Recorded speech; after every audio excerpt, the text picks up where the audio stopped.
Hi everyone, my name is Karani. Today we continue the course of Man and Woman Psychology of Relationships from the position of Tantra Yoga. We will talk about the sexual selection topic, continue talking about procreation protection mechanism and everything related to it. Man and woman relationship topic is closely connected to the procreation protection mechanism, as we call it in Tantra Yoga. I remind you that you may send your questions and comments to asktantrayoga at gmail.com. Last time, we discussed how procreation protection mechanism manifests itself in our everyday life. What do we gain from the knowledge of the procreation protection mechanism? Today, I'm going to talk about practical aspects that we may extract from this knowledge. I remind you that knowledge of how the procreation protection mechanism works based on personal practice, ideas of people who practice it. There is not right and tested ways. Why? Let's consider the example of programmers' actions in case of server hack. They change access code, server protection. It seems like the same thing. Last time I drew a parallel with programming, with computer programs. Indeed, they function very similarly. You just start to recognize the signs of how the procreation protection mechanism works, and it changes access codes immediately, and the story starts over again. But we have some data points. Probably not so long ago, humanity had effective behavioral strategies. Those who employed successful strategies could survive and procreate. Probably that's why we have observed them up till now, and apparently the procreation protection mechanism prioritizes them. How do we come to such conclusions? Everyone who is interested in it may come to the same conclusions why people suffer. One person even left a funny comment. I'm so bored with the procreation protection mechanism. Give us more methods. I don't know, maybe it was a sarcastic comment. I will get ahead of myself, but the thing is, we cannot recognize it. As I have said before, if we recognize the procreation protection mechanism influence, a problem defined as half solved. If you understand that at some moment from causal level comes something that you cannot control, it's clear that it is a procreation protection mechanism. So you have to change your behavior. Do not provoke it at least, or otherwise, if that happened, apparently you did not behave in a correct and suitable way. The procreation protection mechanism is not our enemy. It helped the human race survive and become the dominant species on the planet. In the previous lecture, I've explained how it was formed. The theory of personal evolution is very interesting. In this lecture, we will consider why it is so hard to work with it. It is clear that it poisons our life, but it's not that easy with the procreation protection mechanism. When I teach in open yoga school some subjects, I ask to remember two things, two words. One student told me that she made notes and stuck them on the fridge door. It helps her keep them in mind. Two words are consciousness and Maya. What is the reason? The reason is Maya. What to do? Raise your consciousness. This is a good life hack. You may do the same. You may write these two words in any language you want. It is the answer to almost any question. Maya means ignorance, but the word ignorance has negative connotation, avidya. It is really the root of all problems. But Maya is a more universal concept without negative connotation, so I recommend you to use the word Maya in this life hack. Ignorance is a dependent structure. Consciousness is a key to everything, including the procreation protection mechanism. All types of yoga are made so that we manage our awareness. We try different ways. Of course, Tantra yoga practices are no exception. It is also yoga. All Tantra yoga practices primarily are based on work on consciousness, work with Maya. So, what is the root cause? We focus mostly on our everyday life. That is the part of our life where we do not practice yoga, do not work on improving self-awareness, do not remember that we have to analyze something. That is blind spots on our life. We do not remember that we may use each moment of our life to work on ourselves. I even do not mention yoga theory, that enlightenment is possible at any moment in any place. If work on ourselves is possible at any moment in any place, and if we do it correctly, the word final exit becomes possible. I mean to enter and to exit this word. That is equivalent. That's easier said than done, of course. I do not pretend to do that. I do not know how conscious I am. I am not interested in it. I just share information which I investigate and I think it's important. I don't pretend to teach someone. I just want to turn attention of people who listen to my lectures to things that are really important, to things that I work on and get results. Otherwise, I wouldn't do that. I remind you of the postulate that knowledge which we cannot implement in our life dies out. But if knowledge survived for centuries, if we get results, if it demonstrates replicability, it works. The reason I'm talking about it is to focus people's attention to it. This is completely unacceptable in yoga to impose an idea moreover yoga on someone. That's not my mission. If you think I talk nonsense, please note that it is all my stupidity and all wisdom from yoga teachers. I try my best to transfer the knowledge. So again, raise your awareness. It is really important. It is possible to work on improving self-awareness at any time. We may analyze any situation by three principles of yoga. You can understand that each situation is a moment for working on yourself. And when this situation repeats, it will be possible to correct the errors. And it will definitely repeat itself, because karma is cyclical. I like to give an example that a rake can hit in the forehead if you step on it, and if you move backwards, it can hit on the back of your head. Therefore, it depends on where you left them and how you step on them. Just like in Kriya Yoga, if you move too fast, you will catch up with your negative karma. If you move too slowly, then karma will catch up with you. Therefore, there are not many options at all, friends. Any situation can be a field for working on yourself, the practice of Tantra Yoga. The more often we pay attention to it, the more chances we have to understand it sooner or later, especially if it is about the relationship between a man and a woman. It's like with the absolute. Those who accept the absolute, they accept the concept that the absolute is, that the universe around is alive, and we are an integral part of it. We perceive it abstractly for ourselves. In fact, the more often we pay attention to the fact that this abstraction has a real embodiment in life, the more the theory begins to work for us.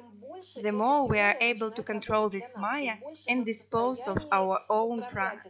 Now I use terms that I have explained many times. Prana, in simple terms, is life force. Who needs more details, I refer to the previous lectures. There were already 30 of them. In 1 or 30 you will definitely find this. We are usually unable to control even our own life force, our prana. We do not understand where it is spent. We do not track the moment where something comes from. It is difficult. As a result, we come to the conclusion that there is a problem, because firstly, we are very much involved in the external world. We constantly pay attention to some things from the outside, which sometimes require our intervention and sometimes do not. We are spending our lifetime, our strength and our attention in the wrong way. They go nowhere. It is impossible to pay attention to anything with impunity. It doesn't work that way. What does impunity mean? This means that through any associative connection that is formed when we direct our attention to something, our life force, our prana, begins to flow away. We create a channel through which we perceive information. Whether we like it or not, this is how the knowledge of the world works. We would not have been able to know it if we hadn't done this. We are watching some social networks. For example, someone is watching my video now, and for someone it is really a waste of time. But for someone it is not. Sometimes we read some things on the internet that definitely cannot help us in any way. For example, some gossip about stellar life. Maybe this can be considered as a guide to action, but I have not heard anyone call this an example of correct behavior, with the help of which one can come to self-knowledge in some way. There is always a choice on what to spend your attention, on what to direct it. If this attention is constantly spent on things that we do not perceive as an opportunity to work on ourselves, then it is quite natural that we cannot work with the procreation protection mechanism in any way. Maybe we would be happy about this. Maybe we would be able to do it. But we simply do not have such an opportunity. In order to do something, firstly you need to know that it is, and secondly to intend to do it. Remember that we wanted to do it. It's like a woman and a diet. There is a firm intention until a delicious cake appears in the kitchen. Someone succeeds in following the intention. Someone does not succeed at all. Someone succeeds sometimes, and some do not always, but someone always. But always is also a difficult moment. It is impossible for something to be always. If this always happens, then another skew rises. I have already said many times how dangerous asceticism is, what skew arise from it. Therefore, sometimes it is useful to interfere with your pride, because any skew is dangerous, any skew will be harmful, even if it leads to as many positive things as possible. So, you need to be very careful with everything. It was just a joke example. But the procreation protection mechanism works in this way. For example, we quarrel with our other half or just with a person of the opposite sex. A dispute arises from scratch. We are, of course, absolutely sure that we are completely right. We would not argue if we were not sure that we were right. There are two options: or we understand that we are wrong, but there is a very great temptation to impose your own interpretation. Those who practice yoga, they are taught that the question of interpretation is the question of the power of consciousness. How much you can impose your interpretation on others, even if it's not true. It is a question how much you believe in it. These are very subtle points. There is such a course methods of consciousness. It is discussed there. These are very interesting things. Indeed, history knows many examples when people who can hardly be called humanists had a very large impact. And to this day this sometimes happens, although everyone understands that this is bad, that they call for some aggressive things, that this does not lead to anything but suffering. Nevertheless, something catches, attracts. And what attracts? We return to the theory of samskaras, associative links. We have absolutely no idea what we did in a past life. We don't know what kind of connections we had and where. Maybe in a past life we killed people. In this life we changed our minds. We are not interested, but exactly until the appropriate circumstances arise. And if someone arises who inspires for this, then it is quite possible that he will trigger this mechanism of awakening samskaras and conscience imprints. I already explained how it works last time. It works and gives rise to new and new rounds of karma. About inspiration. It's very interesting how inspiration works. At the beginning of the video today, I said that I want a little interactive. That is, I want to communicate with people on the forum opentantrayoga.com. If you are interested in a topic about what inspiration is and how it works, please create a topic and write your thoughts there. Then I will tell you what the theory is. what it is, how does it work in principle at the level of reason, at the level of everything else from the position of axiomatics of yoga. What is inspiration? Where does it come from? This is interesting and not as obvious as it seems. So, if there are any options, please write to the forum, create a topic and discuss. Indeed, it is interesting because inspiration is very serious force. By inspiration, everyone understands differently and draws their own conclusions from it. Indeed, inspiration is not always positive. Sometimes you may find that some things that you understand from the standpoint of the principles of yoga, that these things are not good, but they begin to raise something inside, some kind of connection rises. But you need to keep track of this in yourself, and honesty with yourself is necessary. What yoga and Tantra yoga prescribe to do in such cases? Practice yoga visualization. Do not stifle it in yourself, do not crush it. We return to the topic of sexual deviations. We return to the topic of perversions and so-called sexual fantasies. This is the same topic. In no case should it be harsh to suppress, not to give realization, especially if it will harm other people. Try to work with this using yoga of visualization, to observe how our seeds, samskaras, will begin to ripen if we allow our imagination to draw everything for which we feel unconscious urges. This is one of the working methods. There was a separate lecture about what to rely on in the yoga of visualization. It's not only to imagine, to dream, it's a little bit about something else. But it works. Basically, the mechanism is the same, to use imagination, but not only. Back to the topic. The problem is in our attention. The problem is that we are suffering. We understand at some point that indeed this is possible. The action of the procreation protection mechanism. Whether we know about it or not, it doesn't matter. But nevertheless, we will not be able to do anything about it, because we simply have not formed associative links, and they are very weak if formed. You need to constantly analyze your behavior in relation to other people, especially those of the opposite sex. If we have a habit of doing this, if such behavior really becomes our habit, then at some point we begin to see certain patterns in our own behavior. And even more interesting is to see the response from other people to what we say and do. Sometimes we are completely confident in the adequacy of our behavior, especially with regard to responses to some kind of provocation from the outside, and to keep track of every provocation, positive and negative. We are fully confident that our behavior is absolutely adequate to the situation. We behave in some way, manifest ourselves, and after that an answer comes that we did not expect. Here the question arises, which of us is wrong? A very large part of family conflicts and their analysis of who is wrong is usually built on this. As a rule, everyone is wrong, and on their own way, everyone is right. Once again, I return to the basic theory.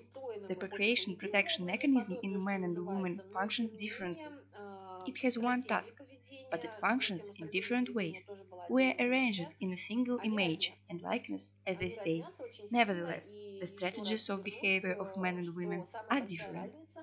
They differ greatly. I repeat once again that the biggest difference is in the time in which they operate. It is completely different for women and men. Demonstrations of any behavior, from physiology to everything else, naturally occurs at different times. We are all conditioned by the human body. If there is a body, there is some karma. The body is karma, that is, some kind of causal relationship, otherwise, Hatha Yoga wouldn't work. It would have nothing to work with if there were something else. Hatha Yoga works with associative connections through the body, not with the body. Do not confuse. There are two different things. It uses the body to work with associative connections. Then this is yoga, and then we can talk about some kind of self-knowledge. If we just work with the body, then I don't know, maybe we will rediscover it all, or maybe not. If we already understand that this is possible, then at least